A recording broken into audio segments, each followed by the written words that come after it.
សម្រាប់មួយដែលគាត់ច្រឡំគ្នានេះ sticker បាតសគុយខ្យង sticker ស្វិតបាតសអាឡូនគុយខ្យងហើយវាមានពីរប្រភេទទី1សម្រាប់ inkjet សម្រាប់ inkjet ហ្នឹងគឺសម្រាប់ម៉ាស៊ីនដែលយើង print ទឹកថ្នាំដូចជានេះដៃនិង pigment ink មានន័យថាទឹកថ្នាំរាវនិងទឹកថ្នាំខាប់ម៉ាស៊ីនទឹកថ្នាំម៉ាស៊ីនលើតុយើងយើង print ទូទៅហ្នឹង Epson កាណុងអីហ្នឹងហើយមួយប្រភេទទៀតគឺសម្រាប់ម៉ាស៊ីន laser ម៉ាស៊ីន laser គឺប្រើ toner ប្រើម្សៅអញ្ចឹងវាប្រភេទ inkjet ហ្នឹងមានពីរຂະຫນាត A4 និង A3 នេះຂະຫນាត A4 A3 ហើយសម្រាប់ laser ហ្នឹងគឺមានតែຂະຫນាត A3 ឯងអញ្ចឹងពីរហ្នឹងគឺផ្ទៃដូចគ្នានេះយើងមើលអត់ដឹងទេ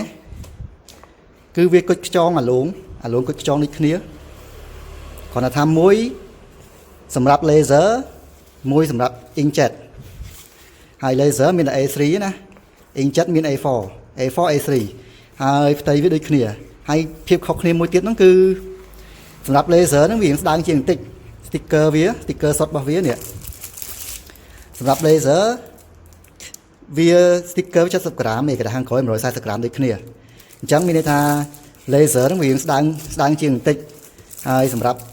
inkjet យើងហ្នឹងសម្រាប់ទឹកថ្នាំយើងហ្នឹងវា100ក្រាម sticker ផ្ទៃ sticker អញ្ចឹងវាលើស30ក្រាម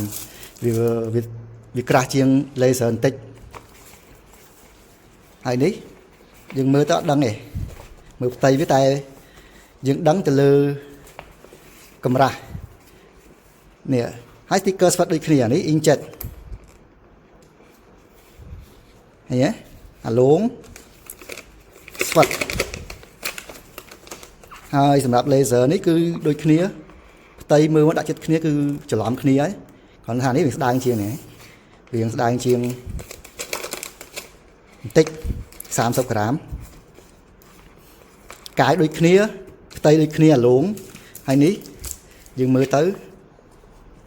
ហ្នឹងគឺ sticker បាតសគឺផ្ទៃវាសបាតវាសហ្នឹងហើយអាឡូងបែបគុយខ្យងវាមិនសសុទ្ធទេឃើញវារៀងចាំងបែបរៀងផើលគុយខ្យងយើងហ្នឹងអញ្ចឹងមានថាមានពីរប្រភេទកុំច្រឡំគ្នាគុយខ្យងដែរបាតសអាឡូងគុយខ្យងមានពីរប្រភេទហ្នឹងសម្រាប់ទឹកថ្នាំហើយនិងសម្រាប់ laser អញ្ចឹងកុំយកទិញអារបស់ laser ទៅព្រីនលើទឹកថ្នាំអត់ជាប់ទេហើយយករបស់ sticker សម្រាប់ទឹកថ្នាំទៅព្រីនជាមួយ laser ក៏អត់ជាប់ដែររបបដូចគ្នាតែបើយករបស់វាត្រូវរបស់វានេះគឺព្រីនទៅធានាមកជាប់ទាំងពីរទៅព្រីនម៉ាស៊ីនទឹកថ្នាំគឺមួយអែមមកជាប់ស្ងួតស្អាតភ្លាមអានេះដូចគ្នាព្រីនមកគឺជាប់ភ្លាមតែហ្មង